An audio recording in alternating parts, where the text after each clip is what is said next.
Con quota 100 nei comuni si rischia un esodo anticipato e massiccio che creerà non pochi problemi.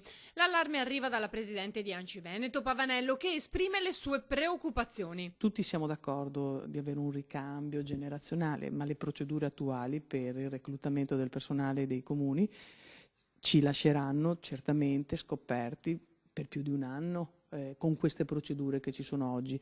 E siccome, se facciamo, partendo anche dal comune di Milano, un po' le potenziali persone che possono usufruire, ci sono 7 figure apicali, e 7 figure apicali che lasciano tutte insieme vuol dire che il comune non è in grado di portare avanti neanche le attività delle funzioni fondamentali. Sappiamo che oggi, soprattutto i comuni qui del Veneto, sono sotto organico. L'età media è di 56 anni, più si unisce questo provvedimento, cioè non siamo proprio in grado non è che possiamo prendere del personale a tempo determinato, lavoro interinale, no, non è possibile per tutta una serie di regole che si sovrappongono e quindi non siamo in grado di erogare i servizi, quindi veramente spero che venga accolto l'appello dei comuni. Ciò che preoccupa maggiormente sono le tempistiche concorsuali. Si parla di almeno 8 mesi, ma nel frattempo... Qui non è semplice pensare che ci siano procedure semplificate e quindi noi siamo molto preoccupati.